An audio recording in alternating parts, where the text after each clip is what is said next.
I go for refuge and to enlighten to the Buddha, the Dharma, the Sangha. By my accumulations to the practice of giving and so forth, may I become a Buddha to benefit all sentient beings. I go for refuge and to enlighten to the Buddha, the Dharma, the Sangha. By my accumulations to the practice of giving and so forth, may I become a Buddha to benefit all sentient beings.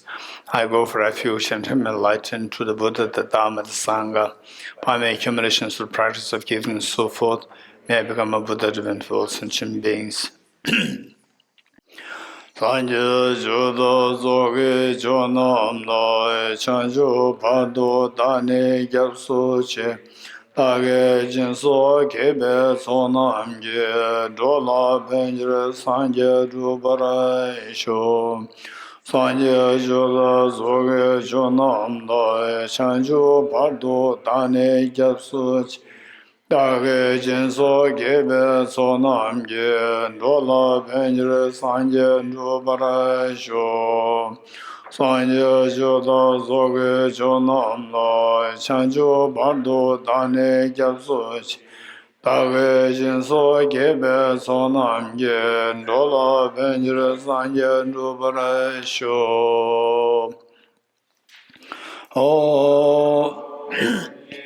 Dharma hetu prabhava hetum tesham dathagato yavatat tesham chayo nirodha evam vate mahashramanaye swaha Om ye dharma hetu prabhava hetum tesham dathagato yavatat tesham chayo nirodha evam bhate mahashramanaye swaha Om ye dharma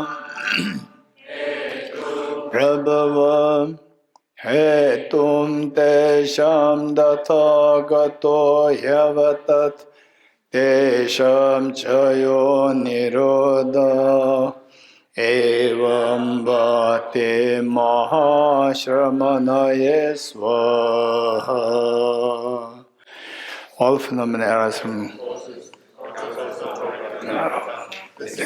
causes as well as taught by the great seer.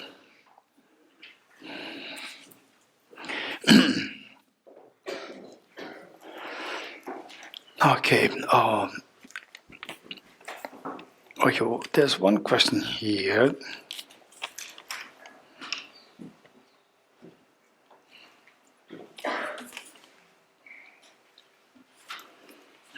Whose question is this? How do we untie the knots that difficult people have allowed us to identify? Whose question? Okay. It's from both sides.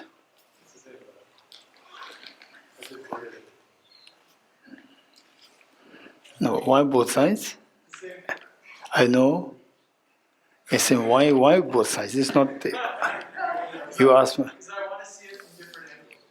No, it's not different angle. It's the same angle.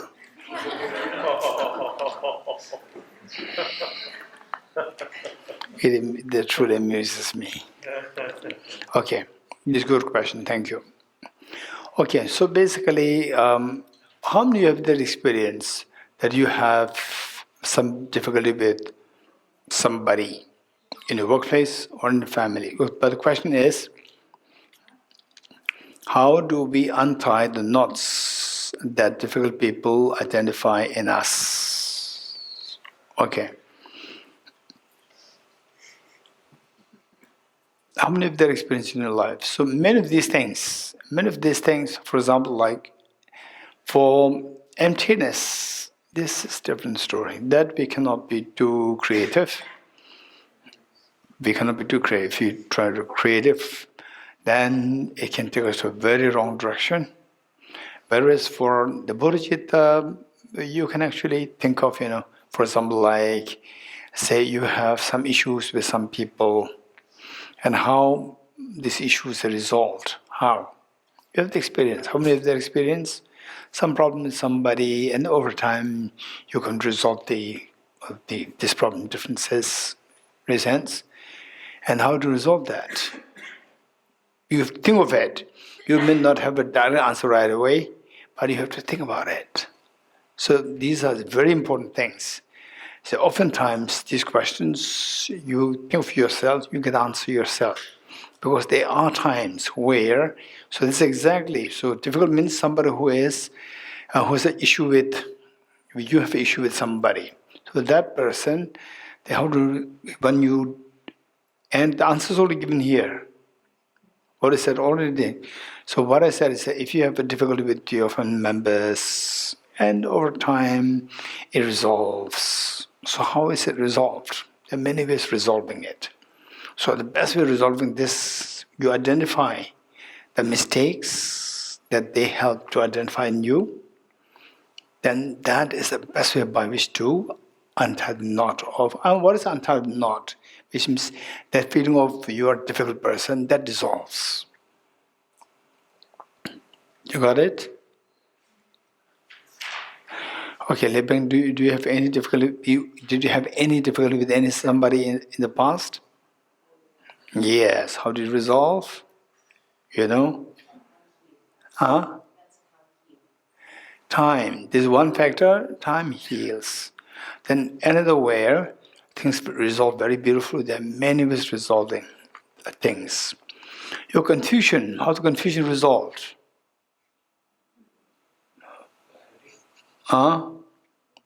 Clarity. How do you get the clarity?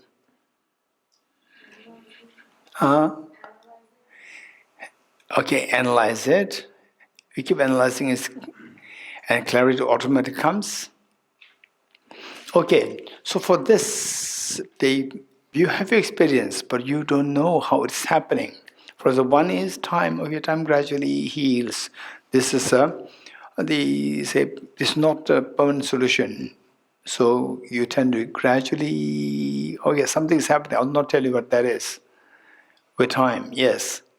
Try to find an antidote by using antidote. Very good. Did you use that? Yes. Like what, if I may ask? Oh, that's very interesting. Okay. So, now look. So with this in a way,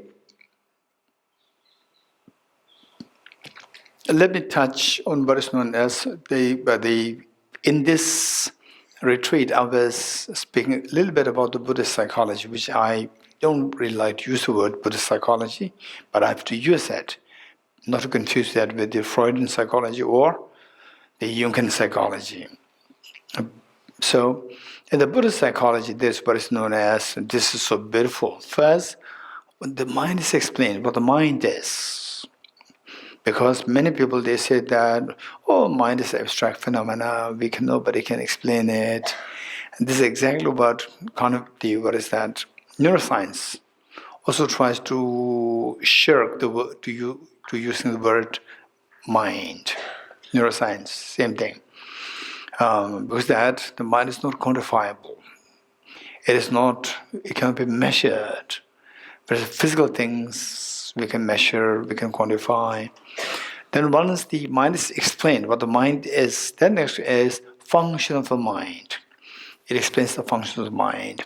And with respect to the function of the mind, say for example, you are sad, you are happy, you are intelligent, you are not intelligent, you are good in meditation, you are bad in meditation. These are all the functions of the mind. How many agree with me?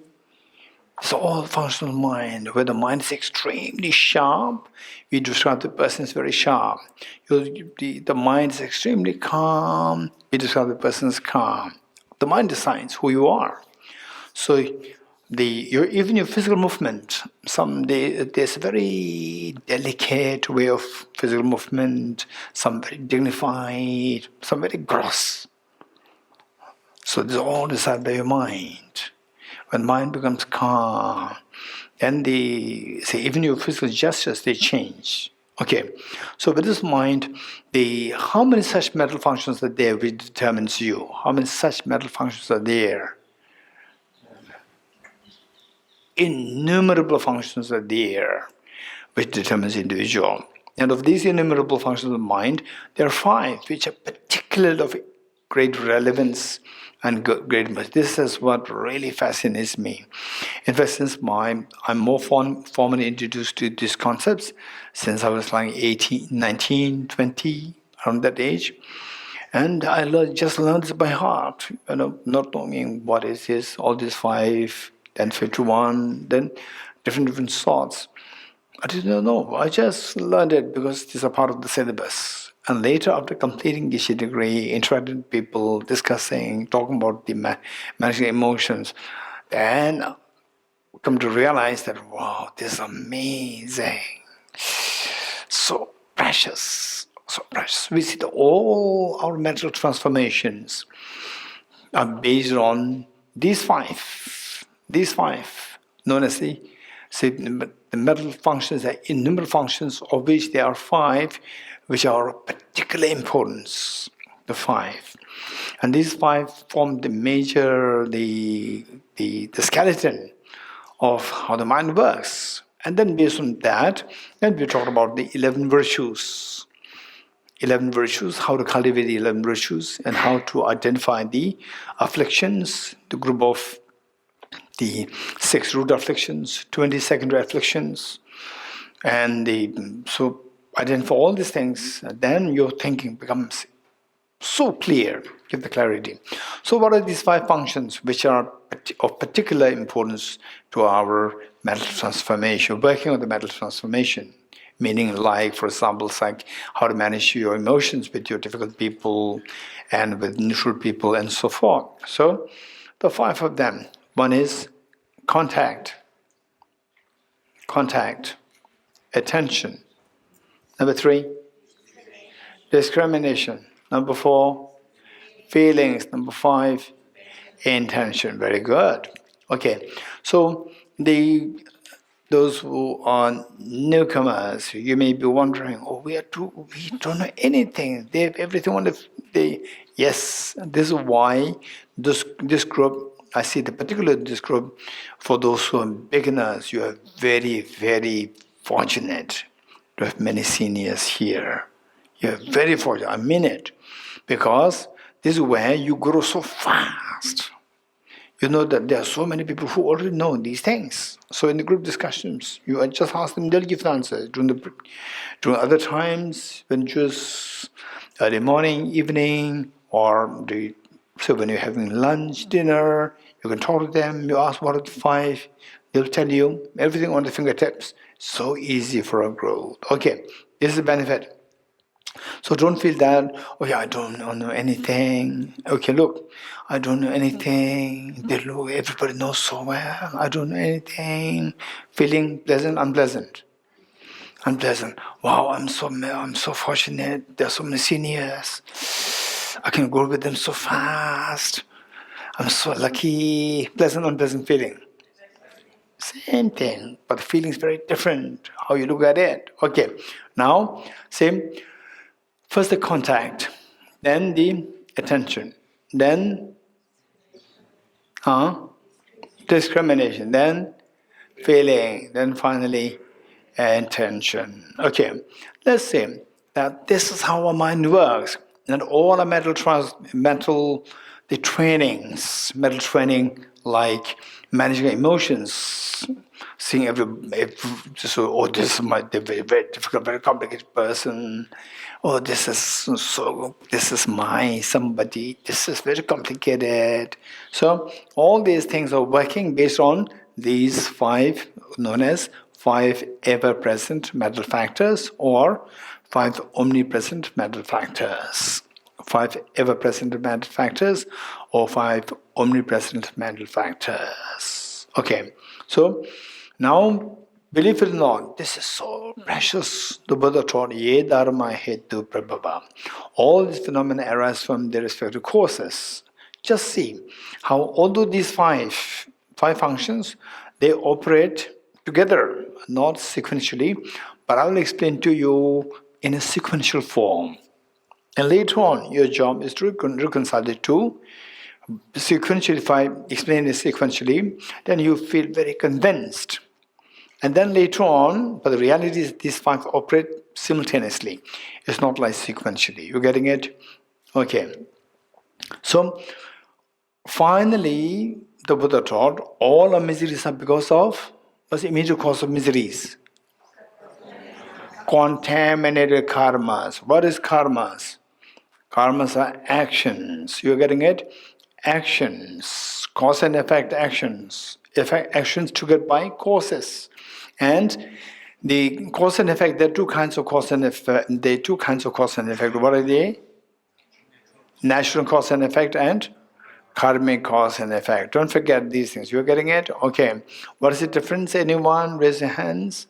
What's the difference between natural cause and effect and karmic cause and effect? Raise your hands. Okay, then about then. Natural cause and effect is without intention, and karmic cause and effect is with intention. Okay, cause and effect without intention is a natural cause and effect. For example, okay, let's say, let's say that accidentally this pen falls from my hand. It makes a sound. Tick, tick. So this table does not have the intention to produce a sound. Okay, now it hits me, so then you scream. So somebody hits you and you cry. You cry. It's not necessary that you have to cry. Some people deliberately not cry to prove that I'm strong. Although it's very painful. They pretend it's all little boys, particularly little boys, prove that I'm very strong. And they don't cry, although it's very painful. So some people, for no reason, about a head, they cry. Right? So whereas this table it has no intention. It's a natural cause and effect. It makes a sound. Tick tick. It makes a sound. This is a natural cause and effect. It doesn't. And why is some of the children they cry even before hitting, before scolding? By others, even with badly hit, still you don't cry. Why? The intention decides. You agree? So this what we call action, karma. Generally speaking, Prasangika and Vipassana, these two schools have a little bit of different take, additional take. Otherwise, for all these Buddhist schools, they accept that karma is nothing but a mental intention. Mental intention is the karma. Intention is the one which makes the mind move. Mind is the one which makes the physiology to move. And the physiology is the one which makes your body to move. You're getting it? For example, like, let's say that just see what's going in my mind. Just see what's going. Okay. Let me not take too much time. Do you agree with me that when you see somebody says you step bad in public, instantly your heart rate increases. Yes, you agree? And then if it is severe, your body starts to sweat. You start to, what do you call it? Perspire, and also face becomes a little red. Blush.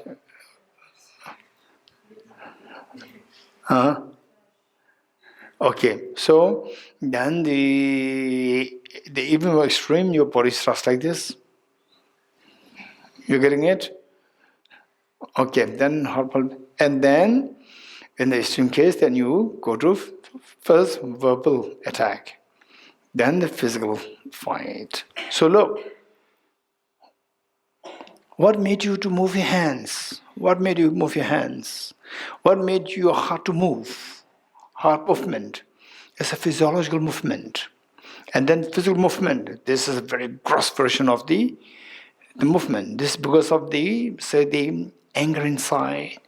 So within the anger, then the brain mind coordination makes the fist to move. That is the karma. That is because of the intention. It's not necessary. Somebody says, "You stupid, your hand is to move." Not necessary. But your hand moves because something instructs you to do that. That instruction, who gave the instruction? That is the mental movement. Physical movement happened because of the mental movement. And very interesting. So this is fine, okay. We said, it's happening. Yes, I'm frozen, you are thirsty, you go look around and you get the water. Physical movement is happening. It's all triggered by the mental movement. And the most obvious is, even though you don't want to, say you don't want to get the look around, you can control. But sometimes you step it, then you cannot control your heartbeat. Tuk, tuk, tuk, tuk, tuk, tuk, tuk, tuk. You're getting it? You cannot control it. So these are the physical movements, physiological movements, because of the mental movement. Mind which makes it move. These are extremely important psychology, which you find that this is taught in the Buddhist psychology. They are so precious. So all our the problems, whatever they are, because of the contaminant karmas, and the good things because of again positive karmas, bad things because of the negative karmas, is all because of the karmas. And karma is driven by the emotions.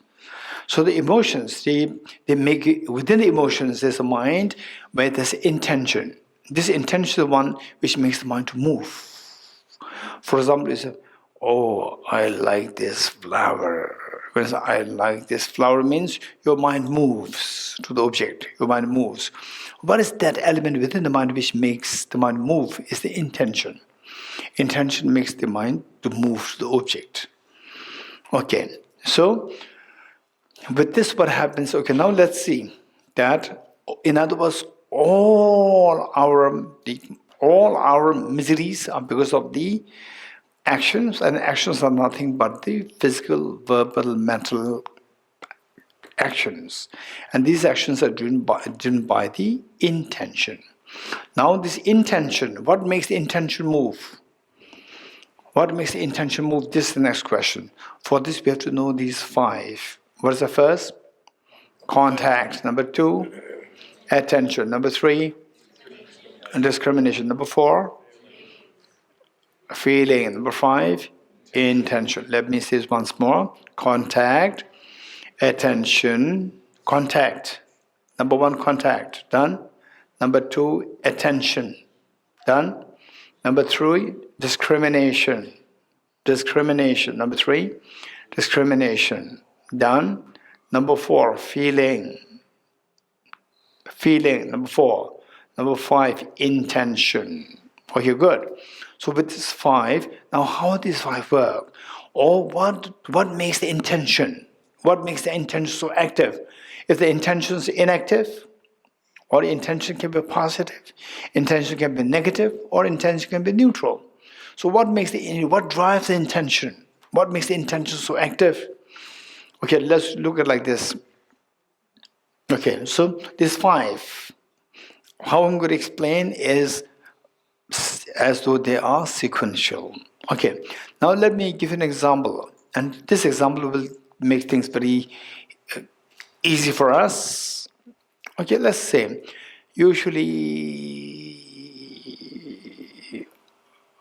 let's say that usually you get up at 6 a.m. Okay, around 6 a.m. you get up, raise hands. Okay, it's fine, don't raise hands. Right, otherwise, okay, you know what I'm saying. Okay, so let's say 6 a.m. And then one morning, your mother opens your door, bedroom door, and says, "Happy birthday, my daughter. Happy birthday, my son." It's very unconventional. At 5 o'clock, your mother comes, and you are in deep sleep still. 5 o'clock, you should get a bed. Loina, what time is it? Around 6? Yeah. Good. Okay, so then your mom opens the door at 5 o'clock and says, "Happy birthday, my daughter. Happy birthday, my son." And she's holding something in her hand. So when you hear "happy birthday," but the door open, And then you feel a little irritated, disturbs my sleep, but it says, happy birthday. And you just see something in her hand. So what do? You don't see it clearly, what do? Hey, tell me. Hey, Agia, this is Pamela, what will you do? Open my eye, try to get a good look at what it is. Good luck, this word, good luck. What is good luck? But your eyes are still not open. What will you do? Open my eye. Rub your eyes. Rub your eyes to have a good look. Rub your eyes. First, what you do is that first your ear consciousness comes in contact with what your mom is saying. Your eye consciousness seeing with contact with what your mom is holding. You're getting it contact. What's the first? Contact. Your ears came in contact with what your mom is saying. Good, happy birthday, my daughter. Happy birthday, my son. Your eyes come in contact with what your mom is holding. You're getting it? Because your mind is saying happy birthday per se is not sufficient. But you see your mom is holding something, that makes you okay. Although it disturbs my sleep, but still it's okay. And then your ear cannot see what is the mother is holding. Your eyes can see. So you rub your eyes to pay attention. Why you rub your eyes? Lebeng, why you rub your eyes? To pay attention. Number 2, to pay attention. Paying attention, what you see your mom is holding is that it is brand new iPhone 17 Pro Max. You getting it? Is brand new iPhone 17 Pro Max. And this is your discrimination. Discrimination meaning that, oh, it is. Discrimination, gender discrimination, this is not in that sense. Discrimination has multiple meanings. This is very neutral in terms of, the in connotation with respect to not being wholesome, unwholesome is neutral. Just to know that it is, you get clarity that it is iPhone 17 Pro Max, and you think it is iPhone. So what happens? What is next? Feeling. So, brand new iPhone 17 Pro Max. You think that this brand phone, what's the feeling? Pleasant feeling comes. Pleasant feeling comes. You like the pleasant feeling? Do you like the pleasant feeling or not? You like the pleasant feeling. Because you like the pleasant feeling, you want to sustain the pleasant feeling. Sustain the pleasant feeling. So how to sustain the pleasant feeling? Sustain the trigger of the pleasant feeling. What is the trigger of the pleasant feeling? What your mother is holding in her hand. You're getting it? So, how to sustain it? Then the next person next to the feeling? Intention. Then the intention will make the mind, I want it. So this I want it makes your hands to go to get what your mother has. Thank you, Mom. You got it. Again, the next 5 cycles, next 5 omnipresent mental fact. Again, you come in contact with what, now you're holding it. Hey, look, what are you holding it now? Contact, what next? Attention. It is really iPhone 17? Attention. Discrimination is a piece of chocolate. It's not iPhone 17, it's a piece of chocolate. You're getting it? Then at the cost of your extra 1 hour sleep, at the cost of that, you just this chocolate disrupts my 1 hour sleep. What's the feeling? Unpleasant feeling. You like the unpleasant feeling? You don't want you want to remove the unpleasant feeling. How to remove the unpleasant feeling? Remove the trigger of the unpleasant feeling. What is the trigger of the unpleasant feeling? This piece of chocolate. You're gonna eat, then you'll throw this. You'll throw this. Intention will throw this. You're getting it? This is movement. Okay. So therefore, all our actions operate on that basis. You're getting this 5 unpleasant mental factors. Now, going back to this point about, say for example, how do we untie the knots? What is untie the knot? It means, okay, look, untie the knot, we need to really know the meaning of that. So when you think of the difficult person, what is that unpleasant? What is that? The knot. The knot is the knot of the self-centered attitude. You're getting it? Self-centered. That this person is harming me. You're getting it? This is the meaning of the what is that? The knots. Harming me. Harming me. Self-centered attitude related to self-centered attitude. Harming me.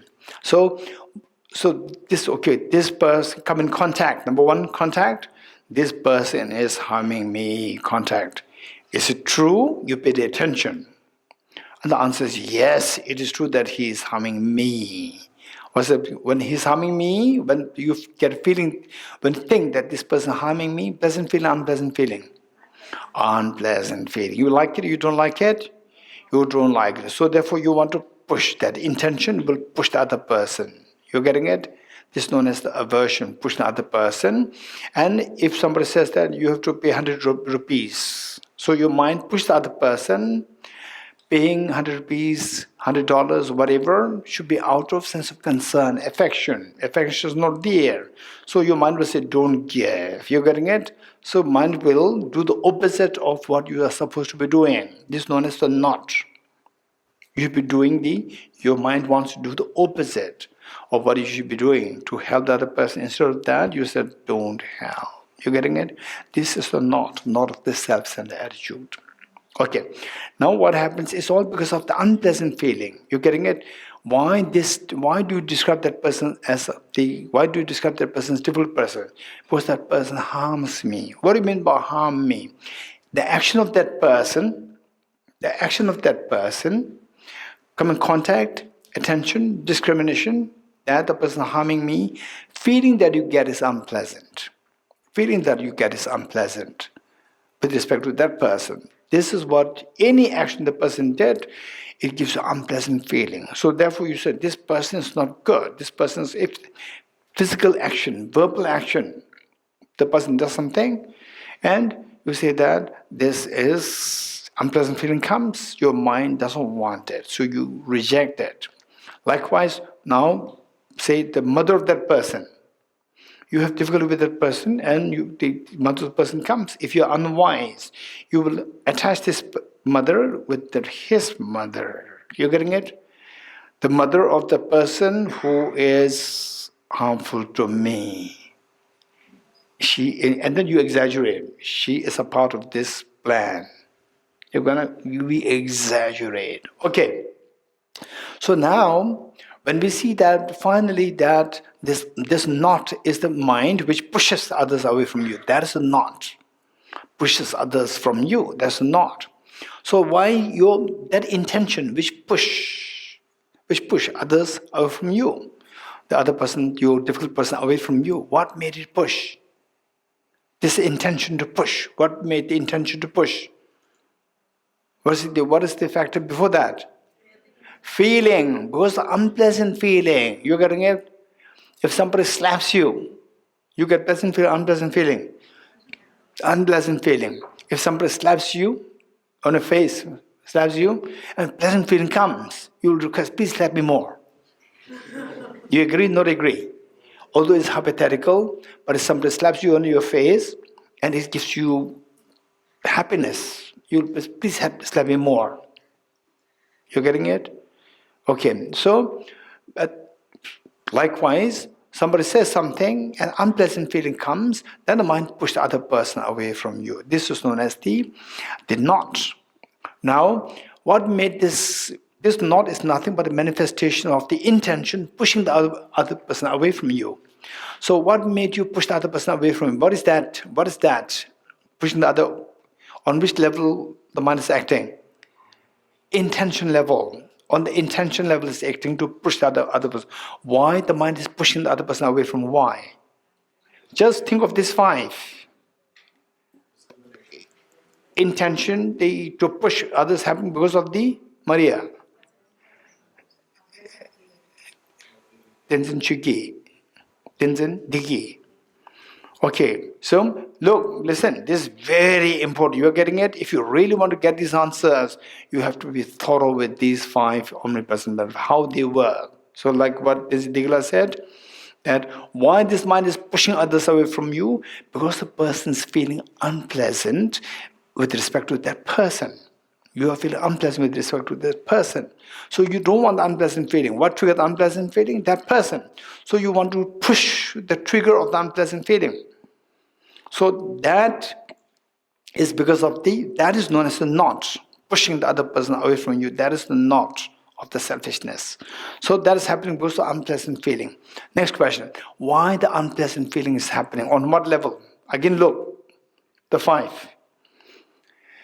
Unpleasant feeling is happening on number 2, at the number 4. So now, what triggered the unpleasant feeling? Because of discrimination. Which discrimination? This person is harming me. This person is jealous of me. This person is harming me in some form, like this, something disagreeable. This person is harming me. You getting it? Okay. Why you think that this person harming you? This is happening on the discrimination level. So, what triggers the discrimination as that person is harming me? What triggered? Again, work on these 5. Very simple, just work on the 5. It's very easy. Attention and contact. These 2 come in the package. Attention and contact with the information. You're getting it? Information that this person harms me. The information he must have said, you stupid.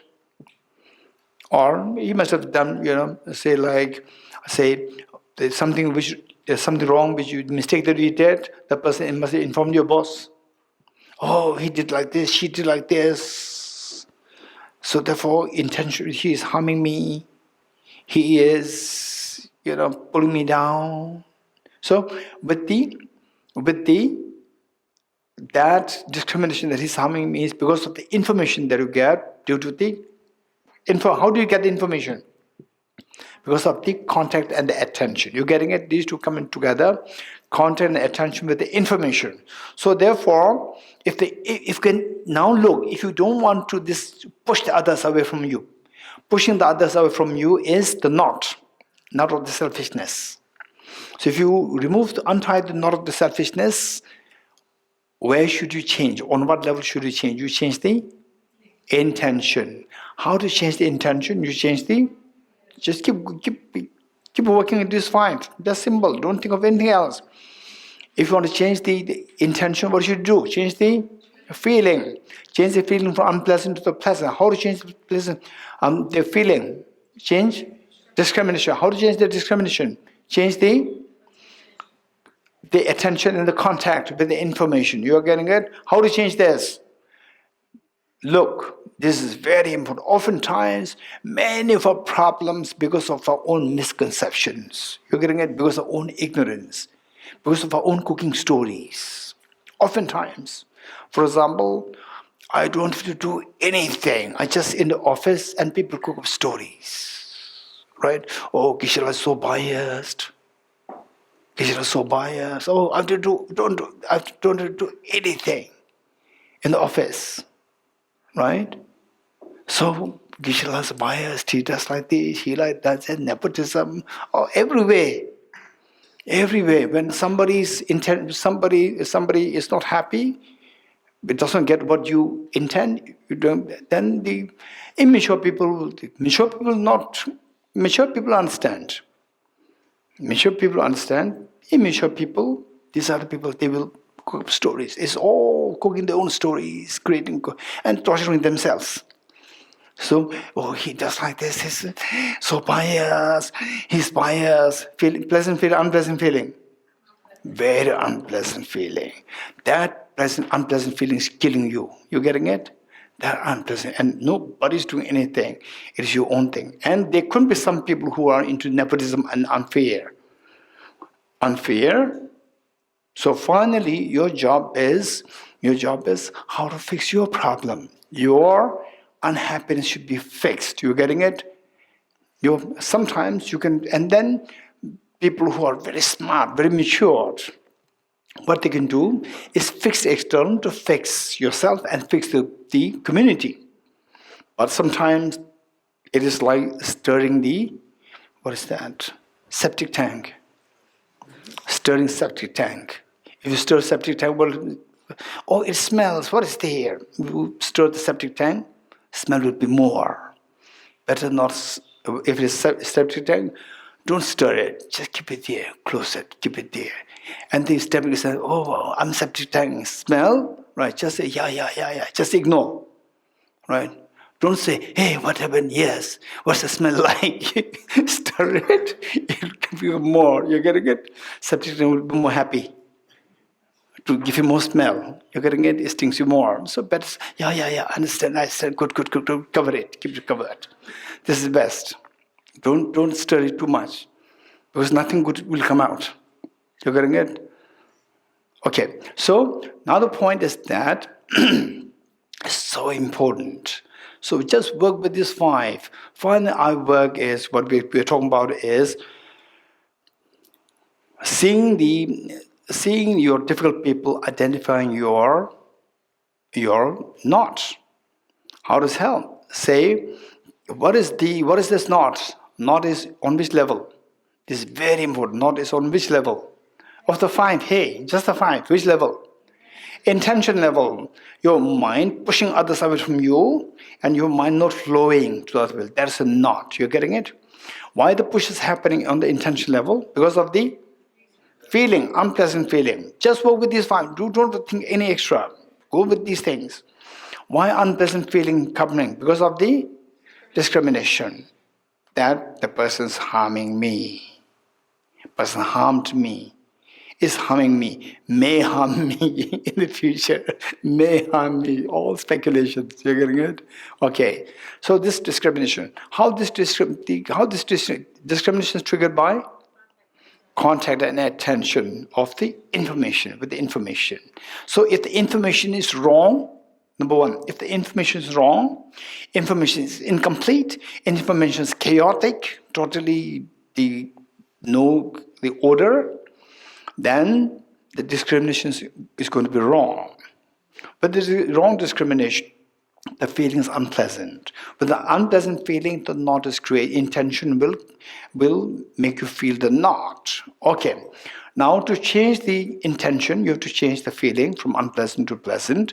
To change the feeling from unpleasant to pleasant, you have to change the discrimination. That instead of the person is harming me, oh, this person, because this person is serving as a doctor, my doctor helping me to identify my self-centered attitude. The person is helping me to identify my self-centered attitude. Oh, so beneficial. What's the feeling? Pleasant feeling. With the pleasant feeling, you want it or you don't like it? You want it. So the intention will embrace the person. To sustain the pleasant feeling, what do? You'll sustain the trigger of the pleasant feeling. What's the trigger of the pleasant feeling? That difficult person. So your intention will embrace the difficult person. When you embrace it, it's no more difficult person for you. You're getting it? So next is how to change this. How to see that person as, oh, it's very beneficial. The person helps me to identify my mistakes, my self-centered attitude. Wow. Even my mother thought that I'm a bodhisattva. But I discovered I'm not a bodhisattva. So I still have to work more, right? So this person helps me to work on this, and then actually he helps me to get to gate, paragate, parasamgate. So kind. When you feel like this, then what happens? The feeling will be pleasant feeling. And you like the pleasant feeling. So you will embrace the trigger of the pleasant feeling. Intention will embrace the trigger of the pleasant feeling, that person. The next is, how do you change this feeling? Because of discrimination. How to change this discrimination? You have to come in contact and pay attention to the correct information, complete information, systematic information. You need to have a broad learning. You getting it? Say broad learning. Correct information. Correct information. Complete information. Complete, not just partial. complete. Okay, what's the problem? If the information is not complete. Say, for example, I say that if I'm very selfish, I would do all the wrong things. Now, if you remove the word if, what is that? Maya, tell me, if I remove the word if, what is the sentence? Okay, Maya, listen. My sentence is, I say, they need to have the complete information. You're getting it? I give a sentence. If I'm selfish, I will do everything selfish things to destroy others. Now, incomplete. You remove the first word, if, remove it. What is the sentence? Anyone? I am selfish. I will destroy all of you. You getting it? I am selfish. It's very scary. And then, if somebody doesn't like me, the person will go and tell the world, crop it, remove if from my video. From my video, he will remove the if part remove, and show me he said he's selfish. He destroyed the world. Look, this is he, right? I have a proof. And proof is given to you in incomplete information. And many people will be deceived. This is how the media, social media, can disrupt the peace of the world. They just cut the information, crop it, and then spread it and damage the whole world. Damage the world. Meanwhile, you accumulate so much of negative karma that you will suffer terribly in the future. This is unfortunate. So therefore, correct information, complete information, and systematic information. So this is what you find in the Nalanda studies. The studies offered by the great Nalanda masters in this university where we visited yesterday. This is the place where all these information they were developed, originally taught by the Buddha, and systematically put in order by these great Nalanda masters. This is so precious. Okay, so how many got the answer now? Raise hands. Got the answer? Good. Now, we need to have the broad information. If you have a broad information, then say you can process information the way you like. Finally, you should be happy. Do you agree? This person is bad, and then you have a blood pressure go shooting up. It's because expecting that you should be happy. This person should be good. But whether the person good or bad, your blood pressure should go down. You should be a happier person. And by saying this person is bad, like this, you're expecting that this person should calm down and listen to you. Yes, sir, I'm very sorry. It will not happen. And then instead your blood pressure goes up, you have to take the next paracetamol. Or what? Blood pressure. Anyone taking blood pressure medicine? Okay, so you have to take the medicines to cool down your blood pressure. This all unnecessary. Instead, change your cognitive thinking. Know these workings of 5 omnipresent mental factors. It will fix the problem. You're getting it? It's not that easy just by knowing for just few minutes. Oh wow, this is amazing, and apply it, and tomorrow you become Buddha. This is not possible. It's difficult, but you know the principle, how the mind works. How the mind works to damage you, and how you know how to fix his mind from damaging you. You know this. You're getting it? Yes, Misha. Yeah, I was just a little bit confused between the difference in the steps between attention and contact. Okay, so Attention is acquiring complete, systematic, okay, no, correct system. I said these two come in package. You're getting it? I said it already. Come in contact with the correct information, complete information, and systematic information. And the attention job is to make sure that you pay attention, don't be distracted. You're getting it?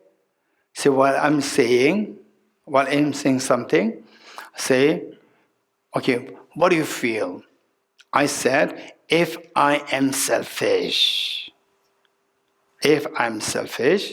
and you think that you're listening, you're getting it, you don't know that your mind is distracted. I will destroy the world. And that the person who doesn't like me, remove the if. And what did I tell you? What it will become? You're clueless, which means you have not paid attention. So attention is to make sure that the information that you come in contact is well absorbed for the attention required. You getting it? Okay, good. I'm not seeing anybody else. Something is hazy. I don't know. I'm seeing the hands coming up. My eyes are hazy. Okay. So next is the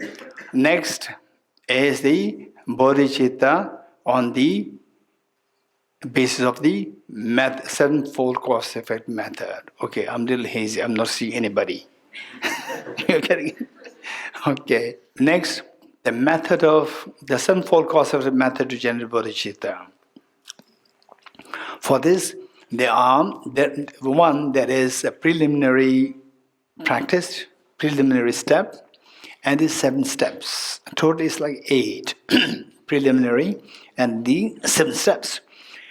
Preliminary is equanimity, not equalizing. It's not equalizing, the equanimity. Equanimity is a preliminary. And I'll explain what it is. That's the preliminary. Then the next 7 steps. Seeing all beings as one's mothers. Seeing all beings as one's mothers. Number 1. Number 2, remembering their kindness. Number 2, remembering their kindness. Seeing all beings as one's mothers, number 1. Number 2, remembering their kindness. Number 3, repaying their kindness. Repaying their kindness. Repaying their kindness.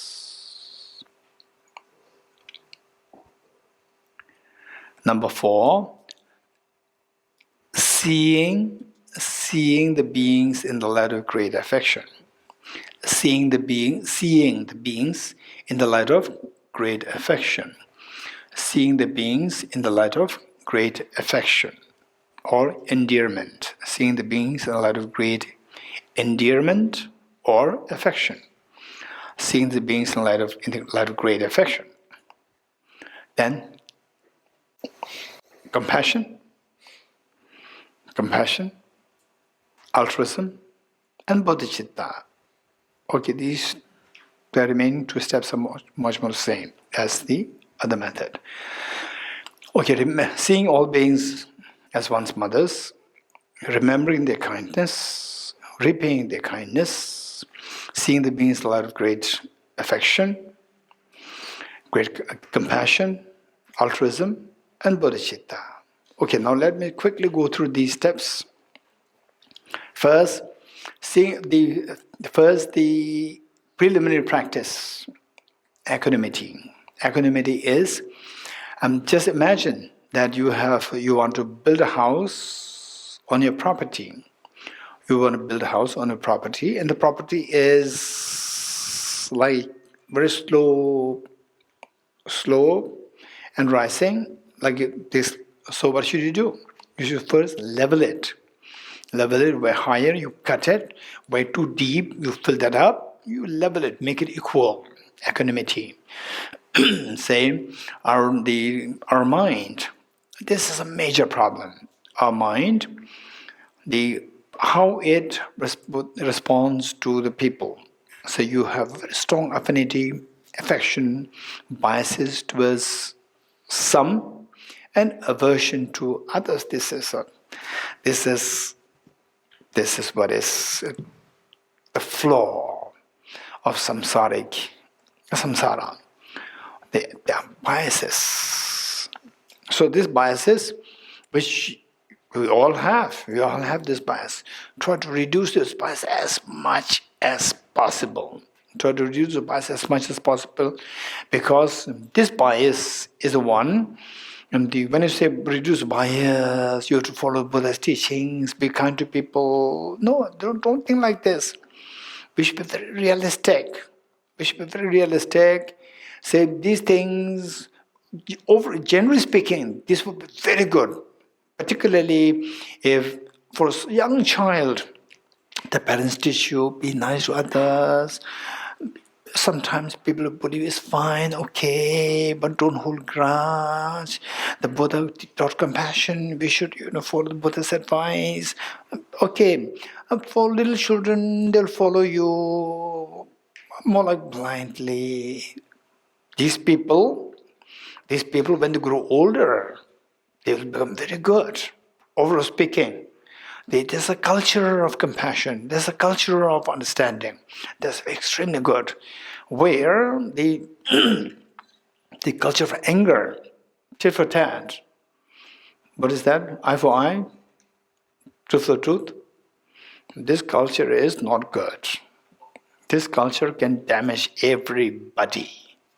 So therefore, this culture is so precious. But finally, when you grow older, somebody says that, be nice to others, compassion, bodhicitta, your mind will say, why? You're getting it? When you grow older, and particularly when somebody comes from other culture, individualistic culture, take care of yourself. Others, they will take care of themselves. Charles Darwin's evolutionary theory, survival of the fittest. If you come from that culture, then somebody tells you, be compassionate, the Buddha taught, well, so what? Why should I do that if Buddha taught it? Right? Why? All these questions come. So therefore, finally, what can really take you follow these teachings should be rational. Should be rational, and the basic underpinning, the factor for you to value these teachings should be based on your natural tendency. What is the natural tendency? Selfishness. This is a natural tendency. How many agree with me? Raise hands. That's the natural tendency of the selfishness within us. Okay. And some of you may say, no, that's not true. Right? Okay. Let us see.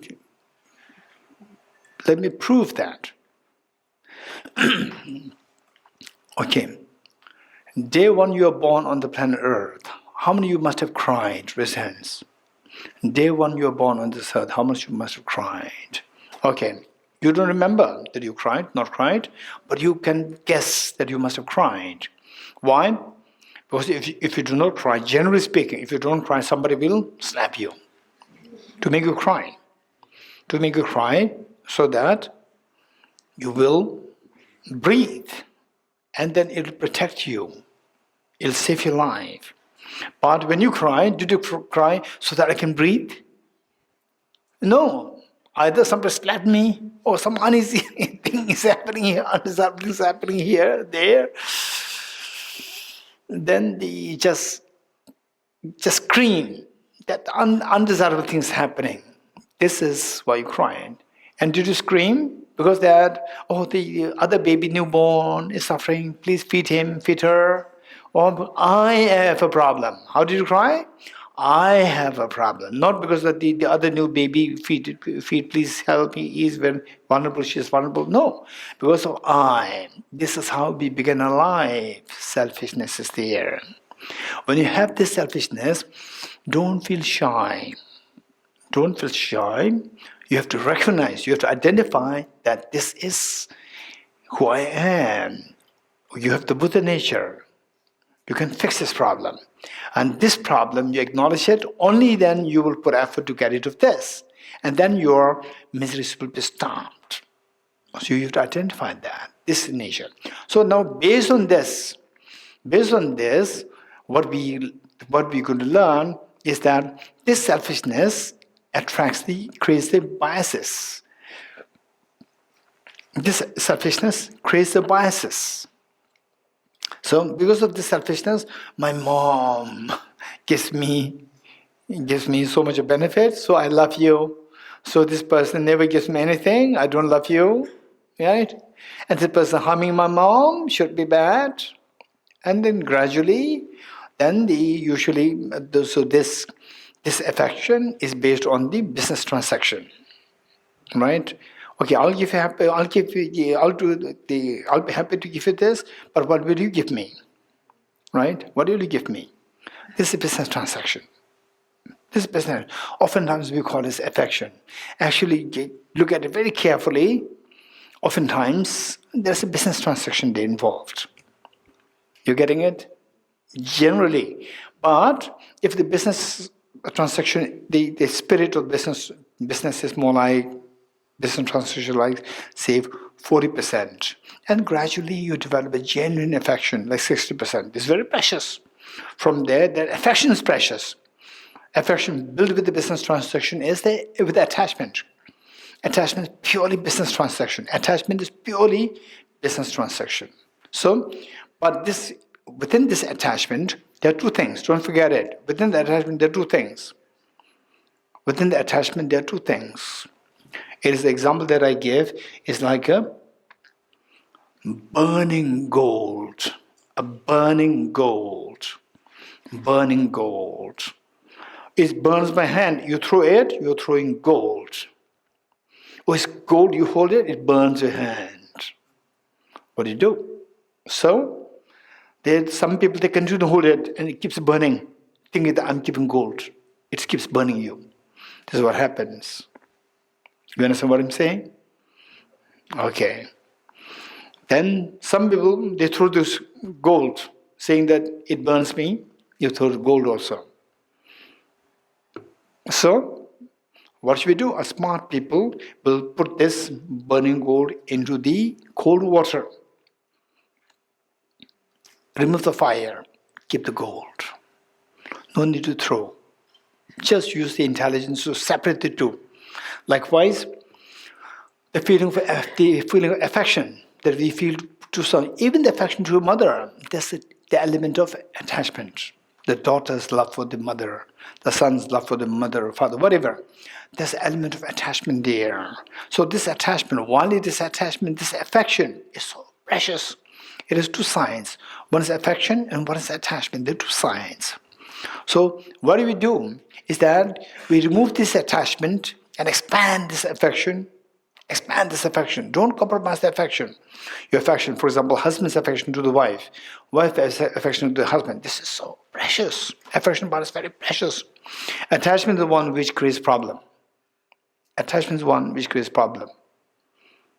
So, like business transaction. Okay, who will do the work? Who will do the laundry? Who will do the shopping? Right? So the business transaction happens. I'm doing this, you should be doing that, and so forth. All these things. But don't think that you can become overnight enlightened. Don't affect this. So this little bit of business transaction is required. If you don't have this, then other person may take advantage of you. Right? You be a bodhisattva. You be a bodhisattva, and the person will make you work everything. And meanwhile, you know, okay, I went to Bodhichitta class, Bodhichitta Retreat. I wish I did not go there. You're getting it. Now the other person knows I went to Bodhichitta class. And then say, you do this. No, you do it yourself. Well, what about your Bodhichitta? What happened to Bodhichitta class? Right? Yeah, that's true. You're getting it? So, in a way, you are making the other person accumulate negative karma. Take advantage of bodhicitta and making himself or herself become lazy and making you work. So the point is that out of compassion, not out of anger, not out of competition, not out of say the uneasiness, out of compassion. Okay, half. When you're sick, the other person will help you. When the other person is sick, you can help. Self-work. This is very, very precious. Even between husband and wife, I would say. Even between husband and wife, this affection is so precious. And slowly just see how to maintain, like putting this affection, put in the water of the wisdom and remove this burning effect and keep the gold. Keep the gold of affection so precious, so precious. So this is where we really need skill to separate the two and then expand this affection, expand this affection. So one day, I was to lead a retreat on Bodhicitta. And the retreat organizer, and there's a couple. And usually two of them always together. One time, for the retreat, this girl was not there. I thought that girl must have left somewhere for some works. Then I didn't say anything about the girl, and the boy is managing the retreat. And towards the end of the retreat, then somebody, not this boy, somebody told me that this girl likes to have a meeting with you. I was literally surprised. What happened? So which means this girl is not away. She's still here in the place. And then I didn't say anything. I said, yes, we can meet. We met, and then they talking about the husband. And talking bad things about the husband. Then I told the girl, okay, you want a Bodhisattva husband. I told the girl, do you want a Bodhisattva husband? Husband having some mistakes. Girls having some mistakes. This is normal. So you don't want these mistakes to happen, which means you want a Bodhisattva husband. You want a husband who will listen to whatever you say. You want a Bodhisattva husband. She don't understand what I'm saying. Then I told her the Bodhisattva husbands, they are very boring. They're more boring than the current husband. They will never spend time with you. And you want your husband to go with you on the beaches, holding hands, in the shopping mall, holding hands. This is what you want. Bodhisattva husbands will never do that. They don't have time for these trivial things. They don't have time for these trivial things. They have so many other things to do in the world. They have no time to spend. They're even more boring than your current husband. Right? And then she understood. She then said, now you want a Bodhisattva husband. She started to laugh. You're getting it? Okay. So what I'm saying is that mistakes are there. Mistakes are there. But of course, not to the extreme. To the extreme, it can damage you, it can damage the other side. But small mistakes are there. Okay, this is not my business. It's your job to fix it. But what I'm saying is that this affection is always mixed with two things. Affection, genuine affection, which is so precious, but it's mixed with attachment. Attachment like the fire, affection is like the gold. These two are mixed. So just try your best in this life to separate the two. Put in the cold water of the wisdom. So the fire of the attachment will be burned and the gold of the affection is left. And this gold is so precious, so precious. The feeling of affection that you feel towards anybody, your wife, your husband, your child, your parents, whatever, that feeling of the affection, if you just extract it pure, make it like a pure gold, is so precious.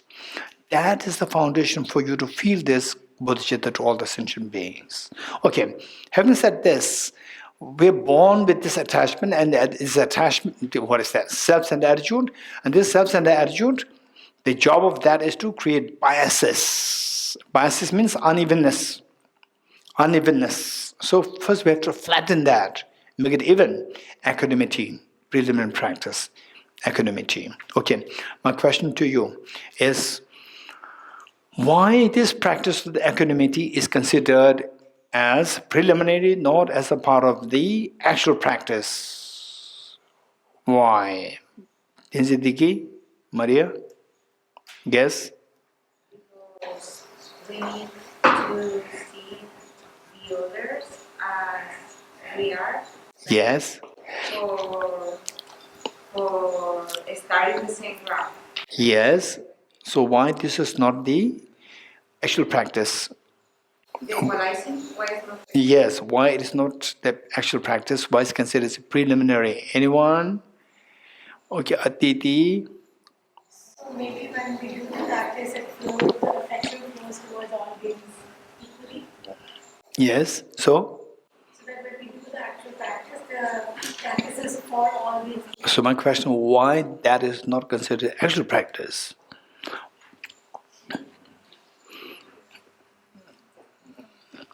Okay, a young man. New to this practice, doesn't this whole day community and everything works as a aggregate to the actual practice? Right? Rather than like a foundation or So how is it the foundation? Why is not the actual building? Okay, Guy? In and of itself, equanimity doesn't help develop bodhicitta. It's a foundation. Of course, why not? It helps. If it doesn't help, why is it required? Because it's a prerequisite. This is what I'm saying. Why this is prerequisite, why this is not? This is basic question. And you are putting the question as answer. Oh, so Steve, Mike.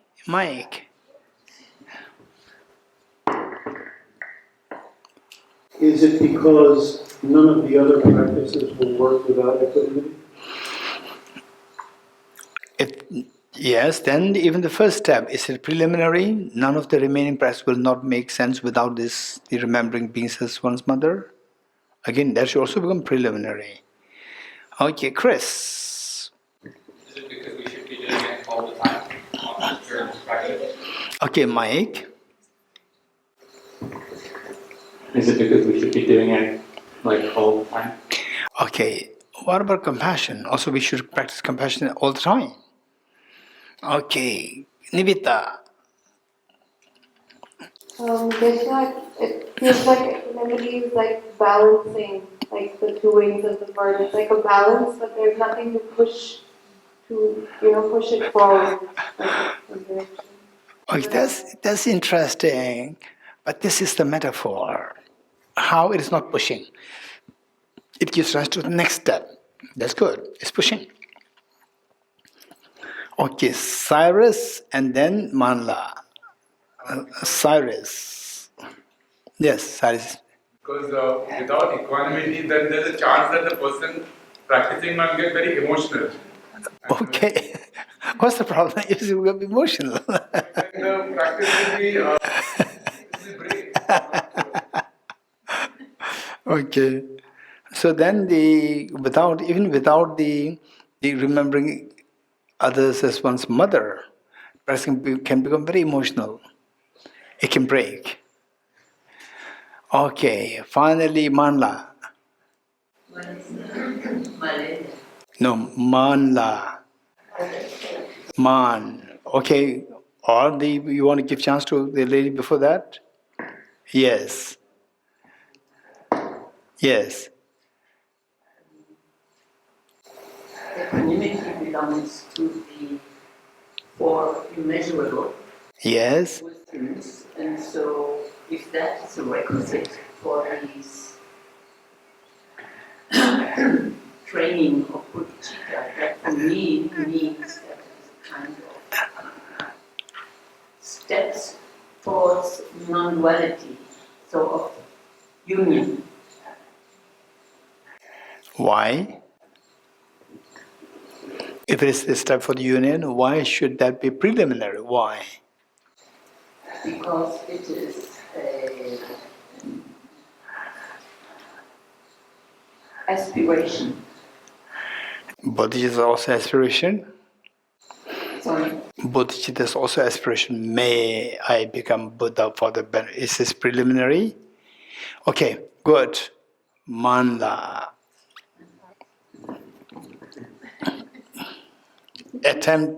Attempt is very important. You have to attempt, then we think. We think and we see where we're going wrong. We can fix it. This is how we grow. Our intelligence grows, our knowledge grows. Yes, Manda. Because it's a practice that's common to the personal liberation seekers and the Mahayana practitioners. Whereas the generation of Bodhicitta is exclusively for Mahayana practitioners. Very good. This is a solid answer. Okay, NMC1. Now this is real proof NMC1 thing is just perfect. 10-10. Yes, 10-10. Who's that? Who scored the first 10-10 in gymnastic? Nadia Komani. Right, 10-10. Okay. Nadia Komani from which country? Romania. Is anybody from Romania? No one. Okay. I'm not surprised. If you're from Romania, you'll see Nadia Komani, right? Okay. So she got 10-10. Okay. This is preliminary because so what we are talking about is how to generate bodhicitta, unique path of the Mahayana. So this practice is not unique of the Mahayana. This practice is what all, whether you are seeking personal liberation, Shravaka, Pratik Buddha, Bodhisattvas, they all have to practice this. They all have to practice the equanimity. What's the opposite of equanimity? The bias. The bias is a very gross affliction which attracts the miseries. So that the bias must be stopped by all the practitioners, not only the Mahayana practitioners. Others also should practice. So therefore this is preliminary. This is not the unique practice of the Mahayana practitioners. Okay, Steve? Mike? So, is the aspiration to become a bodhisattva not part of the personal liberation or Theravada practice? Aspiration to, so what, what's the lady, your name? Sorry, What's your name? Marlene. Marlene. Marlene, okay. What Marlene said, aspiration, it's not just an aspiration per se. Aspiration is everybody. Shravakas, Vedic Buddhas, Bodhisattvas, everybody has the aspiration. But the aspiration that we are talking about here is to be unique minor path, it should be aspiration for to help other sentient beings. And so otherwise aspiration like right? May I have a sense of the balance, equanimity towards all the beings. This is also aspiration. This is to be practiced by all the practitioners, Shravaka, Pratik, Buddhist, Bodhisattvas, all should practice that. Aspiration, there are various kinds. But aspiration per se is not the Bodhisattva path. No, I wasn't asking my aspiration. I was asking about Bodhicitta. Bodhisattva. Bodhisattva. Yeah, but bodhisattva. Yes, what is your question? So, the question was, if becoming a bodhisattva is also something that somebody seeking personal liberation or the Theravada practice can achieve. Okay. Does that mean it can be achieved without bodhicitta? If you say purely by, I won't say Theravada, I won't use the word Theravada, but if you are very open-minded, Theravada means somebody who does practice for your own arhatship, for your own liberation, not to attain Buddhahood. You're getting it? And some of you may feel that, no, this is very biased. We're talking about unbiased and this is biased. Okay, don't be too emotional. You're getting it? When we study things cognitively, keep it very clean, cognitive, don't be too emotional. You're getting it? Or it's biased, you're too looking down upon the Theravada. No, we're not looking down upon Theravada. So what they think, we have to know what they think. And what I'm saying is not that I'm saying that this is what they think, I'm just oversimplifying. No, not at all. Why? Let me share the anecdote, then you will realize. I'm so lucky from that point of view that I got the chance to travel to many places, Theravada countries, meet with the big scholars and acclaimed teachers. So there, what happened was that there was a young monk, young abbot, who must be a little younger than me, maybe 3 or 4 years younger than me. He's very popular, famous monk. very famous teacher, younger than me, very famous. He has about like 6 million followers. And in his location, he's like a small king. It's amazing. So we were hosted by him, and what happened was that why I'm saying that he's like a king, that he was finally sending us off. He also came with us to the airport. And at a certain point, there was a police car with a light. And we thought, was some problem here? And later we came to know that this police came to escort us. And this monk was with us. And he was not telling anything. So this police just joined us to take us to the airport. We reached the airport. And usually, airport staff, and they're very strict. Of course, should be very strict for the safety of the security. And this monk comes, and everybody could not believe that this is that he's here, right? And he just walked past the gate. What is that? What gate? Security, electric gate. He passed by, and the security people, they were all standing on the side. He just passed by. Wow, that's amazing. And then he came straight to the aeroplane. Till the aeroplane he came, nobody stopped him. No passport, nothing. He just came like this. And everybody just went aside and he could freely move. And we all checked. Security check, all these things. And he could freely move with us till the aeroplane. And we got to the seat and then he said bye-bye and then he left. He's like small king there. Okay. So he took us to one very senior abbot. He himself is an abbot. He took us to a very senior abbot. And so he's very popular, famous himself. So the arrangement was so formally done. Although I don't really like the formal arrangements. So he organized very formally. And then he himself was sitting below, this young abbot sitting below, on the floor. And the main abbot, senior abbot, he was there. And another monk, like my age, he was translating for me. So then I asked that the concept of anatta, selflessness in Theravada, how commonly is that taught to the common people? This is my question. How commonly is it taught to the common people? And then the very senior abbot and the translator was translating. He is a monk of like my age, or maybe 1 or 2 years younger than me. And then he was translating, and the senior abbot was,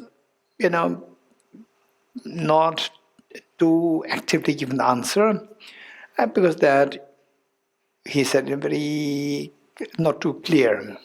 He said that concept of anatta is difficult, it's not that easy. And then I said that yes, of course, it's not that easy, it's difficult. But then whether it's difficult or not, so it is taught to the monks. Why not? It is taught to common people also. Because just as the monks, they have to be liberated, even the common people, they also have to be liberated. Everybody, they has to become Buddha. And then this monk translator, he's a very senior monk himself. He said that, but Geshe-la, to be very honest, we don't aspire to become Buddha. We only aspire to attain arahantship. He told me directly, this is proof, you're getting it? So when I say something, it is not, don't become too emotional. But as a fact is fact. You have to know the fact. Say, I don't know about everybody, but at least there, very senior abbot and very senior monk, they told me very clearly that we don't aspire to become Buddha. I said that everybody should have the capacity to become Buddha. So this is the only way by which to attain Buddhahood. He said, but Geshe-la, to be very honest, we only seek to attain Arahant. They say Arahant. Arahantship, not Buddha. You're getting it? So whereas the Mahayana, you have to seek Buddhahood, not just arahantship. So this is a reality. So just by practice designed to attain the arahantship, just by this practice will never take you to become Buddha. It's not sufficient. It will never take you. But from there, you can take many of these aspects, include them. For example, like the 3 higher trainings. These trainings, which are meant for somebody to attain the Shravaka, what is that, arhatship, we should do, even for the mind, you have to do this practice, and you add the bodhicitta, 6 perfections you have to add. Okay, so this is the answer to Steve's question. Good. Yes.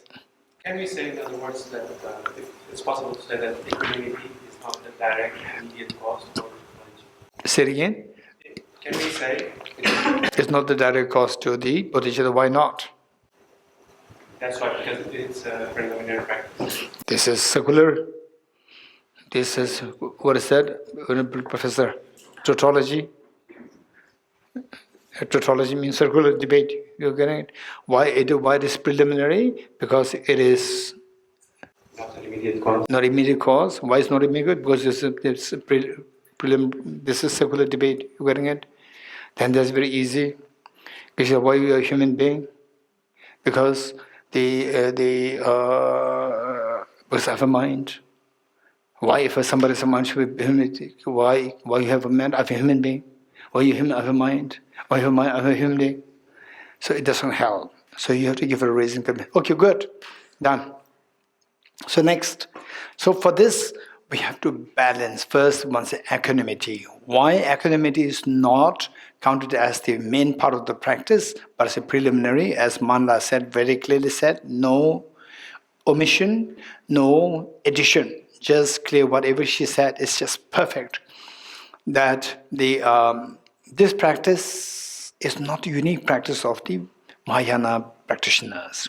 This is something common to all Shravakas, Predika Buddhas, Bodhisattvas. When we talk about the practice of Bodhicitta, Bodhicitta is something exclusive to the Mahayana practitioners. So therefore, only those practices which the Mahayana practitioners, they exclusively do, which the Shravaka Predika Buddhas, they don't really do it. These should be counted as the main body of the practice, which is not common to the Shravaka Predika Buddha practitioners. And this equanimity is a practice which all the practitioners should be doing, not only the Mahayana practitioners. So therefore, this is a preliminary. Once you have this, then the ground is already created, and then you can go for the next. So how to practice equanimity? This next. Okay, let me quickly do this. Equanimity is maintaining the balance between, our attitude, mindset is excessive affection towards some and aversion towards others. So that has to be balanced. Like to some, your affection is so high and some affection is so low. So it's unevenness. To build a house of the bodhicitta, we need to have a flat land. So the excessive attachment, you cut it, because this excessive attachment is not good. This excessive attachment there is the self-centered attitude involved. Self-centered attitude is involved there, that makes the excessive attachment mine. Then the aversion is there, of course this should be cut. Aversion to others, even that has to be cut, and fill this up with affection. With affection, make it level. So once leveled, then from there you can grow evenly. Your affection to all evenly. For example, those who you feel so attached to, okay, yeah, that's good, but then the why I'm averse to this person, my enemy, is because this person is harmful to me. Then with the reason that even this person who you consider is very affectionate, that you love so much, even that person in the past have been so many times your enemies. This is reality.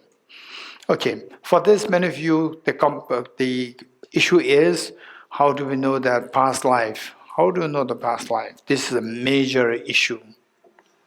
Past life is a major issue. So for this, we have to do a separate topic on this.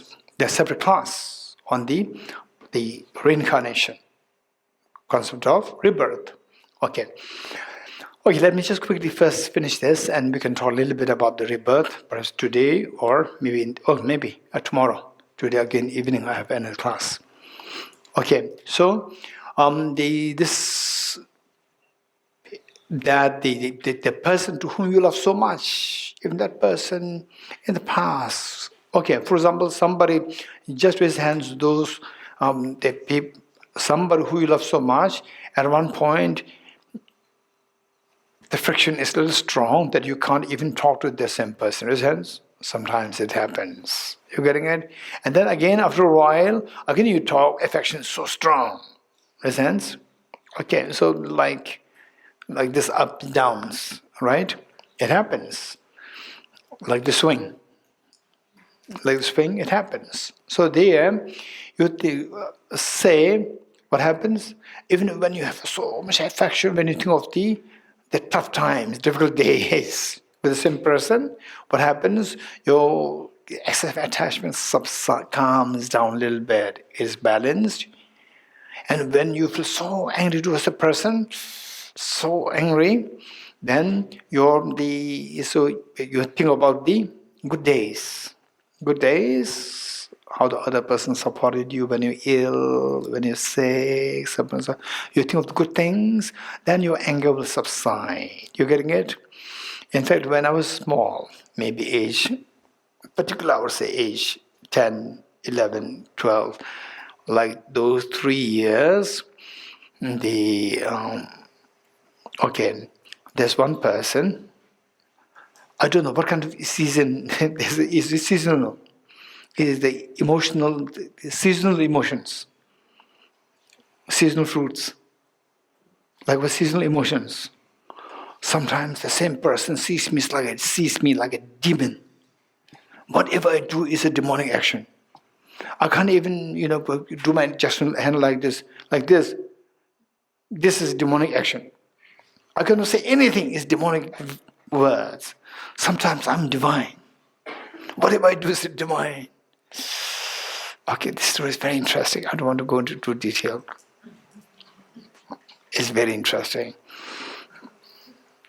It's with my school days in a foster home with a foster mother. Foster mother sometimes the one who takes care of small children.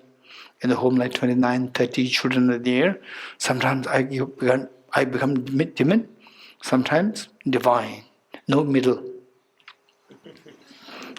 I'm not a human being, either demon or divine. Okay, so I don't want to go into this. So this is the bias or inequilibrium.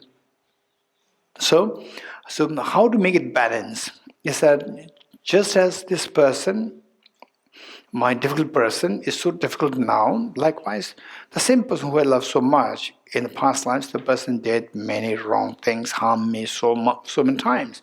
When you think about that, even in this life, there are some difficult times with that same person, your attachment subsides.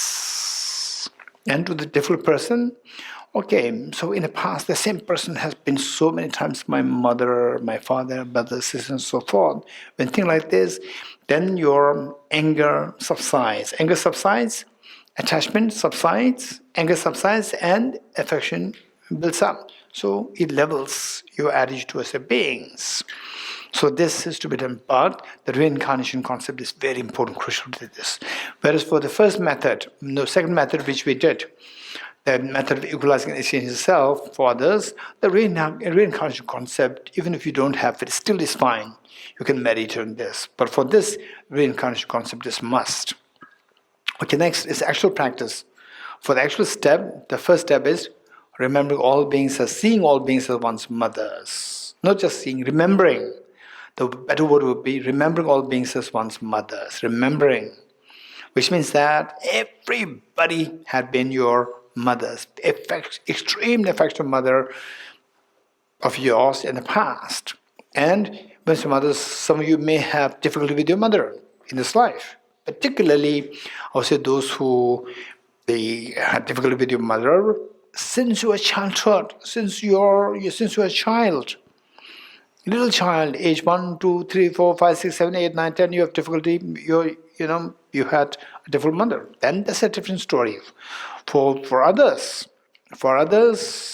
if you have difficulty usually difficulty starts when you are age 15, 16, 17. And you know why? You know the reason, right? Yeah, age 16, 17, then the friction with the mother starts. You know that? You know the reason? Huh? You start to see the mother as helicopter mother. Right? Where are you? And you say, you are somewhere, and you said, I'm still in school. not in school. You say, I'm in school. And again, after 5 minutes, and mother knows that you're not in school. And you say, I'm in school. So the mother will know you're telling lies. Instead of that, you hey, be good. Yes, mom. After 10 minutes, again will call you. Where are you? Mom, I told you I'm in school. You're not in school. You're hanging with other people, other boys and girls. Okay, so then you start to gradually, physically you become stronger.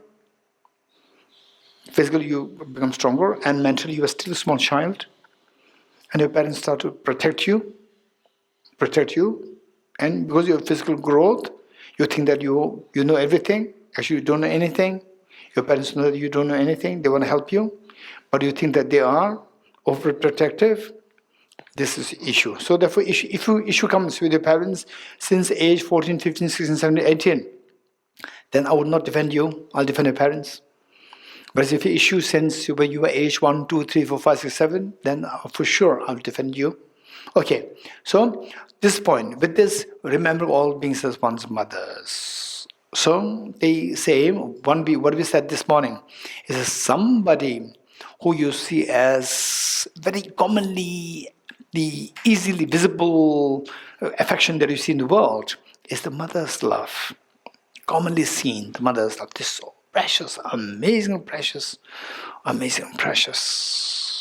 So, so generally speaking, in the Asian culture, respecting the parents is something very strong in the Asian culture.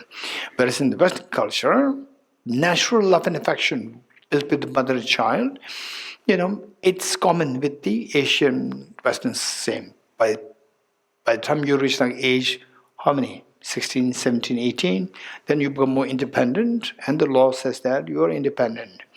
And then if the parents cannot say much, then 911.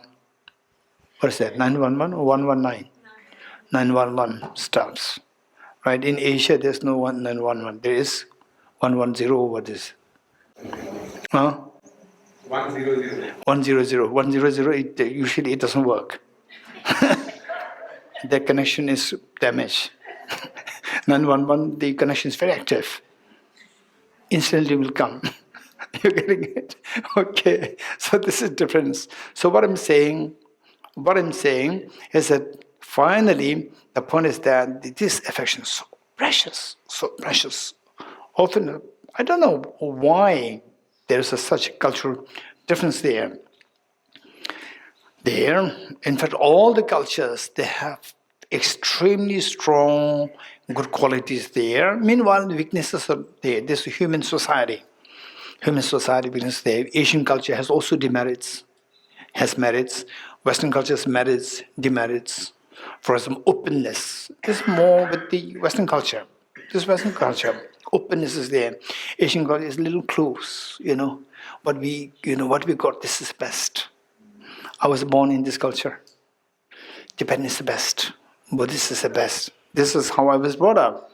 And then getting the opportunity after completing my Geshe degree and to be with His, very closely with His Holiness, then I understand what is openness. His soul is so open. And then we see that, not that we are the best amongst Tibetans, we see they are divine, they are demons also. So this is common to everywhere. Good people are born everywhere in any culture, any ethnicity, any religion. Good people are born, and likewise bad people are also there. This is reality. It's not that one is better over the other. Okay. Having said this, remember all beings as one's mothers. This is so precious. Okay, I will do tomorrow. abge tuje shage risu chon shinge me tu dege bonjomba Gelumbo tabo jebe ko shage gebo kela chaselo Om Mani Mani Mahamonaye Swaha Om Mani Mani Mahamonaye Swaha Om Mani Mani Yeswaha Om Muni Muni Mahamuna Yeswaha Om Muni Muni Mahamuna Yeswaha Om Muni Muni Mahamuna Swaha. Okay, three processions together.